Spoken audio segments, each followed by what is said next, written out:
Iya. Terus aja kesannya Nanti kalau dia dia udah wes ayo. ya, yuk. Oke, baik. Selamat. Udah siang ya ini? Iya, Siang. Selamat siang teman-teman. Siang. Oke, gimana nih kabarnya?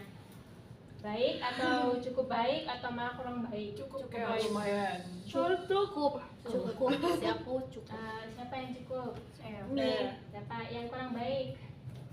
Sangat chaos. Waduh, kenapa ini Mbak Baju Hijau ini? Kan semester akan itu ya 4 enggak, maksudnya akhir semester 4 banyak tugas. Iya sih, kalau akhir-akhir semester tuh memang selalu chaos ya, gara-gara pas tugas akhir tuh yang tentunya bakal lebih banyak ya. Iya, apalagi faktor-faktor sosialis. Iya. Juga menambah nguras energi ya, Mbak Iya, Del ya. betul sekali. Oke, jadi mungkin masih dominan cukup baik ya, walaupun tidak bisa dibilang baik-baik banget ya. Iya. Oke, sebelum kita mulai sesi konseling kelompok ini, ada bagian kita perkenalan terlebih dahulu ya. Perkenalkan, nama saya Asya Gamadiani. Teman-teman bisa panggil saya Mbak Zahwa, bebas atau mungkin Bu, tapi mungkin Mbak aja ya. Oke, Mbak Zahwa. Salam kenal semuanya. Salam kenal. Setelah saya memperkenalkan diri, saya juga ingin tahu dong nama-nama dari teman-teman dari sini.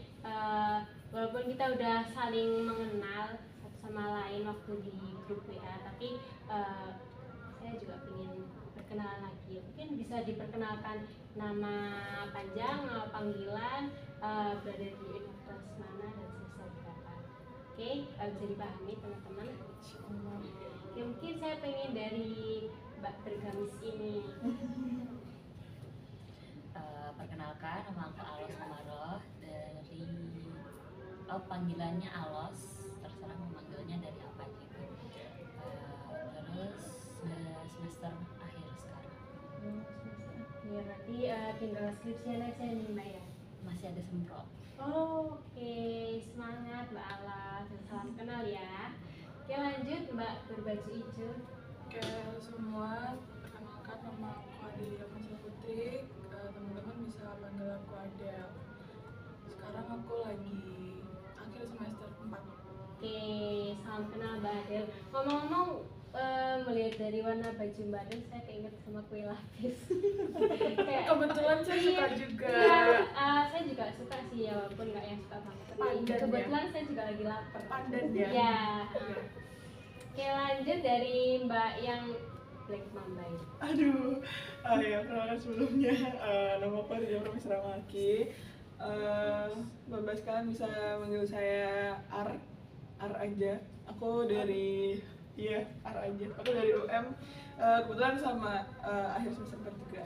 Oke, salam kenal Mbak A. Salam kenal. Oke, lanjut ini bajunya sama garis-garis kayak Mbak Adel, tapi nggak kayak kue lapis. Oke, perkenalkan nama saya Airin Nurkaloka, biasa dipanggil Airin. Saya dari UM, semester 4. Oke, salam kenal Mbak Airin. Sama ya, ini kayak Mbak A, Mbak Adel. Oke, ini dari dua yang berbaju merah ini. Ingin tahu juga semester berapa dan namanya siapa? Nama aku Alicia Rahmarisa, biasa dipanggilnya Alisa. Aku juga sama sih dari UM. Dari UM. Oke, salam kenal Mbak Alisa. Oke, lanjut ini kembarannya. Perkenalkan, nama saya Vin Irma Hadiasma, bisa dipanggil Lavin. Kalau saya semester 2. Oh, semester 2. Jadi di sini kayak awal, tengah-tengah, akhir gitu. Yeah. Ya, jadi nggak apa-apa nih, walaupun mungkin kebanyakan semester 4, tapi di sini ya ada yang baru masuk, ada yang menuju sempro gitu, jadi nanti bisa saling sharing bareng ya.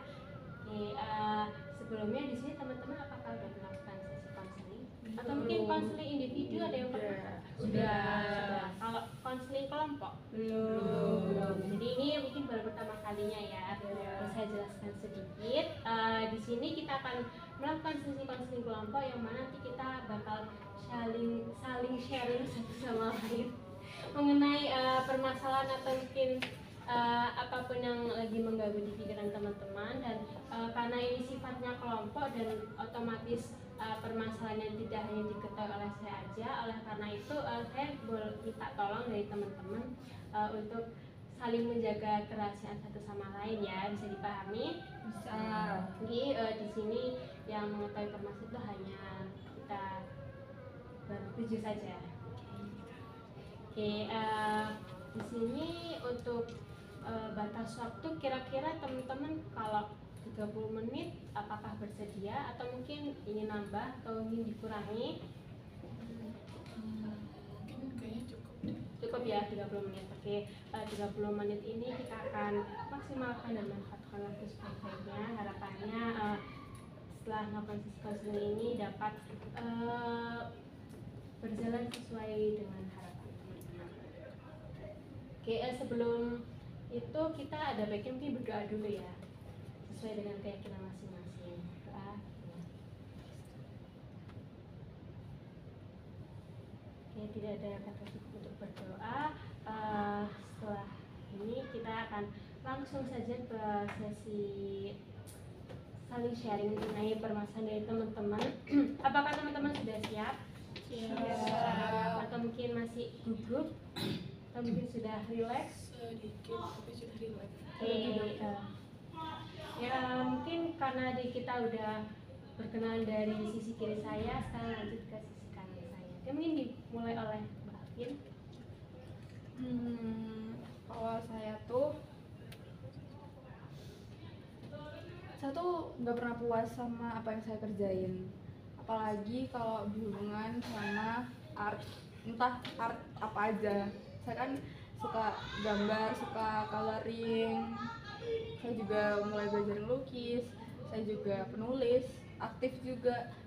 Di keempatnya tuh saya aktif gitu, dan tiap kali saya punya karya baru, saya tuh kalau saya lihat karya saya makin lama tuh kayak aduh kayaknya perlu revisi deh gitu. Terus abis revisi saya lihat lagi, terus kayaknya harus direvisi lagi nih gitu.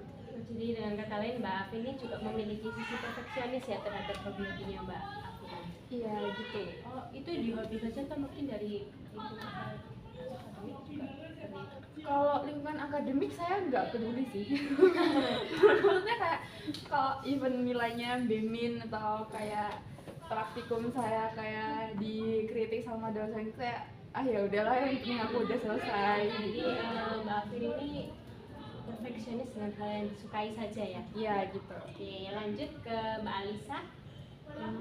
Kalau aku sekarang tuh akhir-akhir ini aku lagi ngerasa kalau aku tuh salah jurusan Bu, jadi kayak aku ngerasa nggak terlalu maksimal dalam penugasan gitu, karena aku ngerasa nggak suka sama jurusan ini kayak gitu. Jadi rasa salah jurusan itu juga berpengaruh pada kegiatan akademik atau proses belajarnya Mbak Alisa gitu ya? Iya Bu. Oke, itu dari apa? Dari sekarang gitu atau mungkin dari dulu? Sebenarnya memang aku tuh nggak mau di jurusan ini, karena aku tadinya mau benar ya nggak mau, cuman kayak orang tua saya tuh yang kayak mengarahkan saya di jurusan ini, terus saya kayak oke. Lanjut Mbak Airin. Saya merasa itu sih Bu, kayak kurang percaya diri aja saat ngomong di segala situasi. Jadi saat mungkin ada demam panggung gitu. Iya, demam panggungnya kayak presentasi maupun ngomong di depan orang banyak itu menurut saya bukan passion saya. Jadi kayak selalu takut. Iya. Oke, lanjut ke Mbak A. Kalau saya itu sih dulu saya ngerasa kalau saya tuh ada attachment issue gitu. Jadi kayak yang kalau saya udah deket sama orang ya, deket banget gitu, saya tuh kayak sering ngerasa apa sih namanya, takut kalau dia ntar ninggalin saya kalau dia sama saya lagi gitu. Tapi attachment issue itu juga jadinya saya tuh kayak yang apa ya, susah buat deket banget sama orang gitu. Jadi karena sudah dekat sama ini gara-gara juga takut kehilangan gitu Iya, ya, bisa takut dibilang. apa yang terjadi hal buruk yang terjadi di masa depan gitu. Oke, lanjut Mbak Adel. Kalau saya ngerasa sekarang tuh tingkat semangat saya itu berturun gitu Bu. Menurun maksudnya. Dari segi akademik atau dari segi yang seluruhnya? Perkuliahan sih, Oh, karena oke. faktor-faktor lingkungan yang saya dapati akhir-akhir ini juga membuat saya jadi turun juga gitu. Terus kayak ngerasa pokoknya nggak semangat aja gitu buat kuliah. Ini juga ada dari faktor sosial gitu ya Mbak Adel. Oke, lanjut dari Mbak Alas. Aku akhir-akhir itu merasa kayak gampang lupa, kayak apa ya, kan lagi skripsi nih, bimbingan misalnya hari Jumat, ternyata aku tuh ngerjain itu tuh udah bimbingan itu tuh 3 minggu yang lalu. Aku rasanya tuh kayak kayaknya baru seminggu yang lalu udah aku ngelakuin itu, kayak kehilangan beberapa saatnya itu loh, di pikiranku tuh udah nggak ada, itu tuh udah hilang. Mungkin juga karena faktor skripsi kan otomatis lebih banyak pikiran gitu ya, juga mungkin banyak kalau banyak informasi yang didapat itu ya Rasanya sih mungkin dari situ juga karena stres levelnya lagi tinggi ya. Tapi dari dulu pun ngerasa kayak kalau tiap hari apa ada beberapa saat yang kayak udah jalan-jalan aja, otomatis jalan. Jadi nggak ingat harus ngapain. Terima kasih atas apa dari teman-teman udah menceritakan permasalahannya. Karena ini juga kita memiliki terbatasan waktu ya, hanya 30 menit, kayaknya juga nggak mungkin kalau kita membahas semuanya satu-satu. Jadi di dalam sesi konseling yang pertama ini lebih baik kita memilih satu permasalahan dari teman-teman semua untuk dibahas pada sesi ini. Mungkin dari teman-teman ada yang mau mengajukan diri atau menunjuk teman? Sepertinya tadi permasalahannya Airin ini Ya, terkait tentang apa kurang percaya diri ya dia ya. Soalnya apa sih kehidupan sehari-harinya benar terpengaruh gitu. Kalau dari teman-teman Mbak Adel dan Mbak Alas, Boleh. oke. Mbak Afin, boleh loh. oke. Jadi Mbak Airin juga bersedia ya. Oke, Mbak Airin juga bersedia. Mungkin bisa diceritakan lebih lanjut mengenai kurang percaya diri ini. Kira-kira apa sih yang kayak dirasakan oleh Mbak Airin atau dibikin oleh Mbak Airin ketika mungkin saat kurang percaya diri atau mungkin saat bisa ditekan?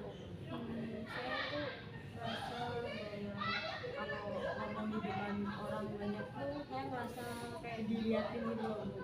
Jadi kayak terintimidasi gitu jika saya berbicara di depan orang banyak tuh juga saya tuh takut melakukan kesalahan saat berbicara di depan orang banyak, mau presentasi maupun melakukan hal lain. Melakukan hal lain itu kira-kira seperti apa? Kayak kan dulu saya di organisasi ya Bu, dan itu pasti saya pernah jadi CO yang dimana itu harus menyampaikan suatu progresnya. Nah itu saya ngerasa bahwa saya takut aja untuk menyampaikan hal yang dijudge. Jadi yang permasalahan Mbak Airin itu saat ini tuh lebih ke saat di perkuliahan ya. Lalu saat di SMA itu apakah Mbak Airin juga pernah merasakan hal tersebut atau mungkin justru malah munculnya itu hanya di perkuliahan saja? Munculnya sih saat kelas 12 sih Bu, karena kan kelas 10 dan 11 kan kebetulan saya COVID. Jadi pada saat kelas 12 saya mulai ngerasain Mungkin karena saat COVID itu juga daring ya posisinya. iya Bu, daring kan itu nggak ketemu orang-orang ya, makanya ya Waktu pas SMA itu apakah juga memiliki apa ya, pengalaman yang kurang menyenangkan gitu? Apalagi kan nanti Mbak Airin juga merasakannya itu sejak SMA gitu, atau mungkin rasanya hanya beberapa menit. saat SMA itu ada suatu peristiwa di mana saya kan melakukan presentasi dan kelompok lah dengan saya. Terus juga saya melakukan presentasi, saya melakukan kesalahan kayak salah ngomong tentang yang ada di PPT pada saat itu. Terus saya malah ditertawakan oleh orang-orang yang di sekitar. Ditertawakannya moodnya Mbak Airin tuh saat itu gimana? Kayak tertawa karena Mbak Airin itu lucu, ataukah Mbak Airin itu karena kayak tertawa meremehkan gitu? Mungkin kayak meremehkan ya Bu, serta semigatnya saya. Oke, saat diremehkan gitu, mungkin apa yang dipikirkan Mbak Airin saat itu? Saya malah rendah diri sih Bu, kayak malah emang saya sebodoh itu ya kalau bisa dikatakan. Jadi Mbak Airin jadi ngerasa rendah diri sih, sedih ya karena Mbak Airin ini saat ditertawakan oleh teman-temannya Mbak Airin, padahal Mbak Airin juga udah melakukan yang terbaik gitu. Ya, setelah kita mendengar pengalaman dari Mbak Airin saat SMA, kira-kira pernah nggak dari teman-teman tuh mengalami hal yang serupa kayak ditertawakan atau mungkin melakukan kesalahan saat presentasi? Kalau saya tuh pernahnya itu sih, kayak waktu presentasi tuh salah apa sih, baca gitu loh, pronunciation-nya tuh salah gitu. Tapi waktu teman-teman saya ketawa, saya ketawa juga gitu loh, kayak saya merasa saya lucu gitu. Jadi kan hanya menghibur gitu ya.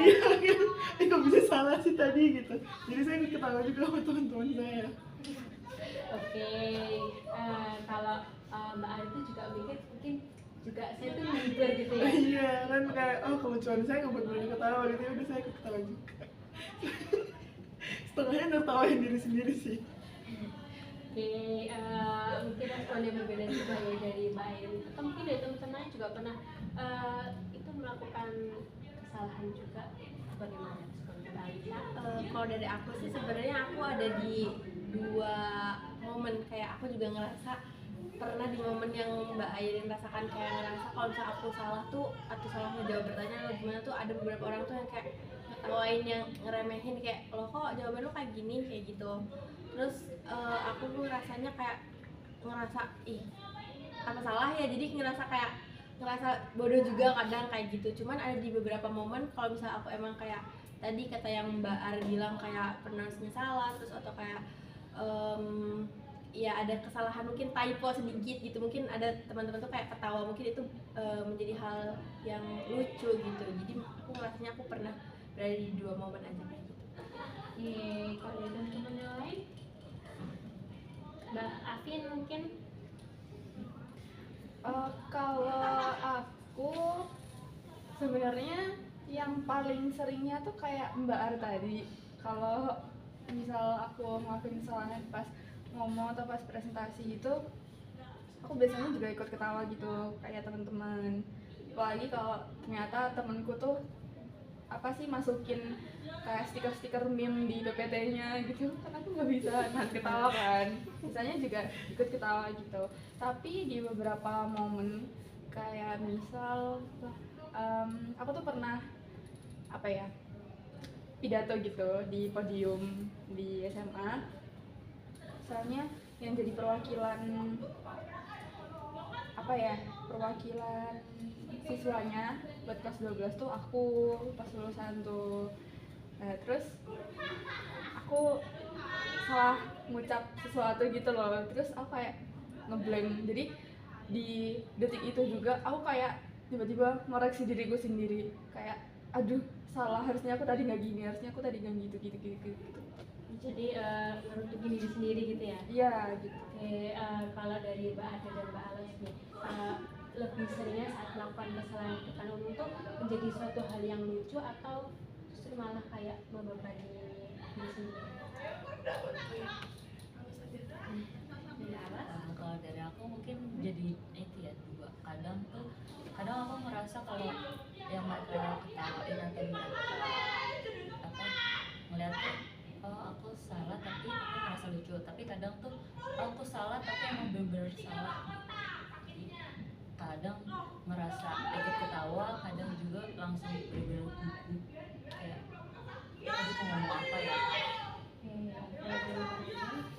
Kalau saya sendiri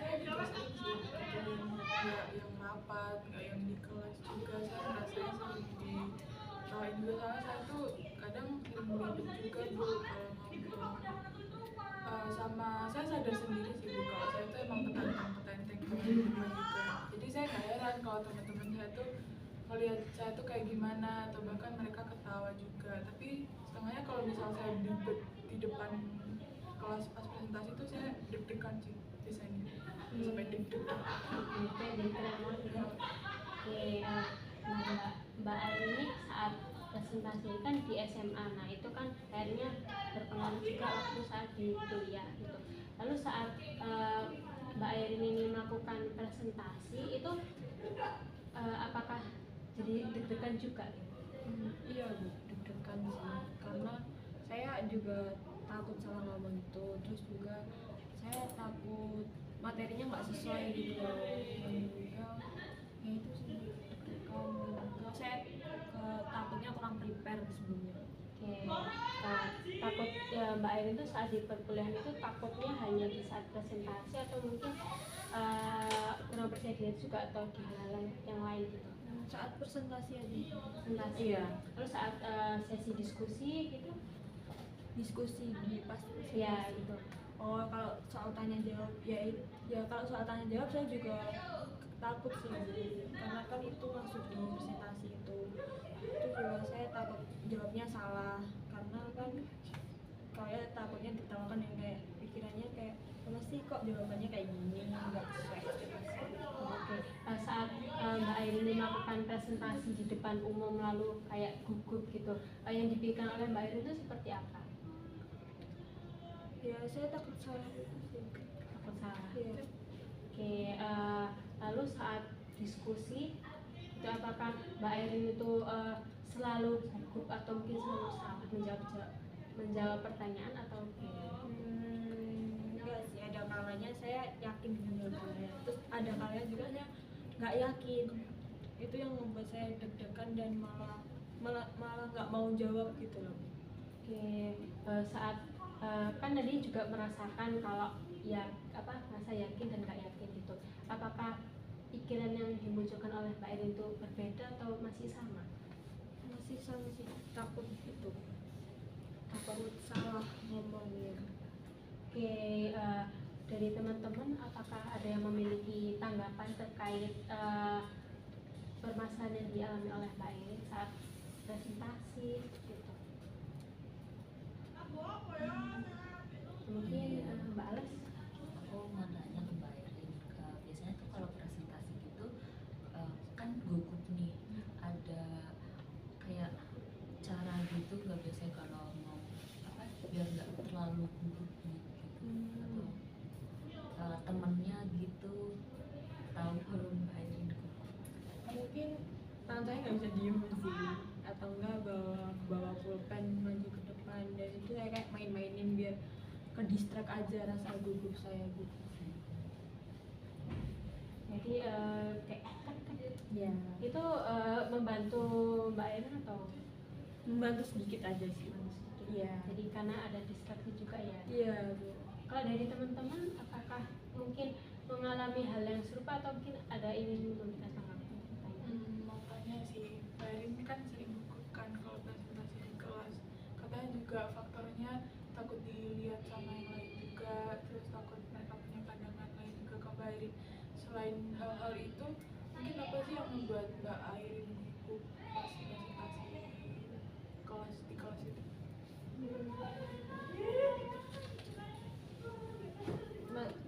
Kayak gimana ya? Maksudnya gimana? Kan hal lain, misal aku tuh kalau gugup di kelas tuh selain aku takut dilihat sama teman-teman, sama takut teman-teman punya pandangan lain ke aku tuh, hal-hal lain yang membuat Mbak Airin gugup pas presentasi itu Penyebabnya tuh apa lagi selain Kan pasti presentasi kan melakukan diskusi tanya jawab gitu kan, nah, itu kan pasti menarik pertanyaannya gimana. Saya malas banget tentang pertanyaan orang-orang gitu, saya juga malas menjawabnya, terus saya takut untuk salah gitu, dan pasti mereka ada kalanya saya dipandang kayak jawabannya kok gini sih, padahal kan bukan gitu. overthinking Iya. sama jawabannya. Tapi kalau malamnya nih, biasanya Mbak Airin belajar atau enggak? Saya hanya baca apa yang saya presentasiin, mau saya presentasi besok. Iya.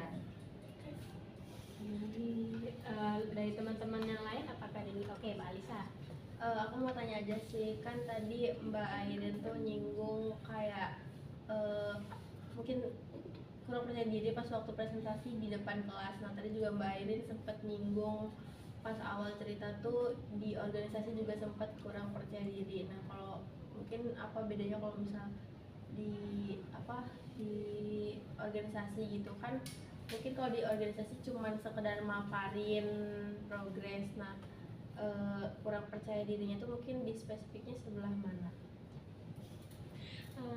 Saat kalau di organisasi itu kan yang kemarin itu saya kan pernah bilang bahwa saya jadi CO, yang dimana itu pasti banyak sekali pembahasan progres maupun tanya jawab pada saat itu. Dan saat itu ketuanya yang menurut saya kayak gak enak banget, dan menurut saya itu ketuanya nggak bisa nggak bisa mengayomi para CO-nya maupun kayak PIPI-nya. Itu yang membuat saya kayak ini bukan tempat saya gitu loh, bukan tempat saya. Terus juga menurut saya ketuanya itu mencari kesalahan para CO-nya, dan itu membuat saya kayak takut menjawab apa yang ditanyakan dia. Berarti kayak mungkin kalau misal di organisasi ada beberapa orang yang kan tadi si ketuanya itu suka mencari-cari kesalahan dari CO-nya. Jadi kalau Mbak Airin itu ngerasa takut buat memaparkan progres. Iya. Nah kalau misal otomatis mungkin di kelas juga Mbak Airin ngerasa hal yang sama, kayak mungkin ada beberapa orang yang suka mencari-cari kesalahan, atau mungkin emang Mbak Airin ngerasa emang pure kurang percaya diri aja? Kalau di kelas sih pure percaya diri sih. Kalau di organisasi itu awalnya gara-gara itu, karena menurut saya setiap apa yang saya ucapkan atau setiap apa yang saya lakukan itu menurut ketuanya itu salah, dan itu yang membuat saya kayak takut untuk melakukan apapun. Dan kalaupun saya mau membuat keputusan, pasti kan ngomong ke dia, dan menurut dia itu keputusan saya tuh nggak benar gitu loh. Saya selalu dijudge bahwa kamu nggak punya keputusan, kamu nggak punya prinsip pada saat itu. Tapi kalau misal enggak, kalau misal masih penasaran. ya kalau di organisasi tadi kan ada ketua yang apa dia namanya? Kurang cocok. Iya, ketuanya suka nyari kesalahan. Nah, kalau misal mungkin kan dan Mbak Airin nggak cuma mengikuti satu proker aja, mungkin dibilang kayak gitu ya. Mungkin ada proker lain yang dimana beda ketua atau beda pemimpinan. Nah, mungkin Mbak Airin pernah merasakan safe nggak kalau misal ganti kepanitiaan, iya kayak gitu? Menurut saya ganti ketua tuh aman aja, karena pada saat ganti ketua itu saya nggak jadi CO-nya, saya hanya sebatas anggota aja. Jadi menurut saya itu lebih baik jadi anggota aja daripada CO. Dan menurut saya juga saat organisasi itu jadi CO itu sangat berat, karena pasti kita mempunyai banyak banget sifat-sifat orang-orang yang emang ditunjukin pada saat organisasi itu. Berarti nggak di kelas di organisasi itu Mbak Airin nggak sepenuhnya rendah diri ya, masa kayak mungkin ada beberapa waktu Mbak Airin nggak confident. Iya. Oke, nah saat itu berarti kejadian yang membuat Mbak Airin apa ya jadi kurang percaya diri itu hanya cuma itu saja. Iya. Terus coba mungkin lagi rapat dan Mbak Airin ingin mengutarakan pendapat. Kalau menurut saya emang itu harus diutarakan, saya akan mengutarakannya. Tapi kalau emang dari CO saya bisa untuk menyelesaikan hal itu, saya akan mengikuti CO saya. Lalu saat permasalahan di yang CO ketua pelaksana itu mungkin melakukan suatu hal yang mungkin Mbak Airin kurang suka gitu, atau kayak muncul asumsi tentang ketua pelaksana itu? Menurut saya kadang-kadang pernah ya, kadang-kadang tuh kayak saya nyalain ketuanya itu, harusnya tuh kamu jadi ketua nggak kayak gini, tapi saya nggak bisa untuk mengucapkannya karena ketuanya itu menurut saya sifatnya itu gampangan apa ya, kayak menyalahkan diri sendiri gitu loh. Jadi para cewek-ceweknya ataupun para yang bisa dikatakan bawahannya gitu loh, nggak mau untuk mengatakan kesalahan ketuanya itu, karena setiap kali dikasih tahu ceweknya setiap kali dikasih tahu ketuanya itu kayak ngerasa ya ini salahku, kayak rendah diri banget gitu loh. Jadi kayak mungkin iya, terus kayak jadi para ceweknya itu kayak ngerasa kalau pas diomongin tuh pasti ya gitu, makanya mending gak usah diomongin. Oke, jadi saat Mbak Erin ini misalnya ada rapat lagi nih, nah itu juga apa ya, mungkin nggak hanya cuman merasa kurang percaya diri aja, jadi kayak juga ada faktor gimana kayak ya memang karena dia orangnya kayak gini. Iya. Atau mungkin berarti Mbak Erin nggak yang sebelumnya menyalahkan diri Mbak Erin sendiri, bahwasanya Mbak Erin tuh kayak apa ya, kayak saya ini kayak kok gini gitu, kayak menyalahkan diri sendiri. Ada kalanya enggak sih? Ada kalanya enggak, berarti ada kalanya enggak, ada kalanya Iya. gitu. Oke, lalu saat temen Mbak Adi ini di lingkungan perkuliahan, saat di lingkungan akademik, saat Mbak Airin ini melakukan melakukan sesi diskusi atau mungkin saat presentasi gitu, ada nggak kira-kira asumsi yang muncul dari teman-teman, kayak kan Mbak Airin katanya juga takut ya dengan kayak penglihatan orang-orang lain. Saya nggak pernah ngedengerin sih kayak asumsi yang diucapkan teman saya. Jadi Mbak Airin nggak punya asumsi sih terhadap teman-teman. Kalau asumsi untuk diri saya sendiri sih, kepada teman-teman saya sih kayak saya melihatnya ya ngeliat wajahnya aja sih, kayak nggak enak nggak dilihatnya. Oke, jadi ya Mbak Airin ini kurang percaya diri juga gara-gara lihat wajah teman-temannya gitu. Oke, lalu kan itu di saat di lingkungan kelas nih, yang mungkin yang mana tuh dia tuh lebih besar gitu. Nah kalau semisal sama mungkin lingkungan kelompok, lingkup kelompok kecil atau mungkin juga di organisasi itu juga yang mungkin satu divisi aja gitu, apakah Mbak Airin juga masih tetap kurang percaya diri? Ya sih, karena saya kan orangnya pendiam, jadi saya nggak terlalu banyak ngomong sih untuk di lingkup kecil gitu. Nggak ada. Berapa menit? Masih kok itu? 32. Aduh bang, habis ini berarti closing. Ya, lalu berarti apa ya, saat lingkungan kelompok itu Mbak Airin juga cenderung kayak misalnya ada pendapat gitu, apakah Mbak Airin mengutarakannya atau justru memendam? Saya kadang memendam, kadang enggak sih. Jadi tergantung situasi Iya. juga ya. Mungkin dari teman-teman apakah ada yang ingin memberikan pendapat? Mungkin Mbak Afin? Kalau dari aku sebenarnya aku bisa ngerasain apa yang siapa tadi? Ya, Airin rasain ya pas dia di organisasi, terus ketuanya agak nggak enak gitu. Itu juga aku pernah di posisi kayak gitu, dan itu rasanya juga bakal jadi apa ya, bakal pengen buat ngehindarin terus-terusan gitu loh si ketuanya ini. Terus kayak nggak mau jawab, mending teman-temanku aja yang jawab, padahal waktu itu aku juga sempat disuruh nanti kamu jelasin ya, terus kayak enggak, aku jelasin ke kamu, ntar kamu yang bilang gitu sih. Jadi aku bisa relate sama Mbak ini. Oke, karena mungkin sesi konseling kita juga waktunya sudah terbatas ya, jadi kita bisa simpulkan bahwasanya Mbak Airin ini juga memiliki kurang percaya diri gitu juga. Mungkin ada faktor juga dari orang sekitar seperti tadi saat teman SMA-nya mentertawakan, lalu juga dipengaruhi oleh saat di organisasi itu memiliki ketua pelaksana yang mungkin toksik gitu ya, mungkin yang sifatnya mungkin juga kurang serak gitu oleh dari teman-teman CO-nya Mbak Airin juga itu.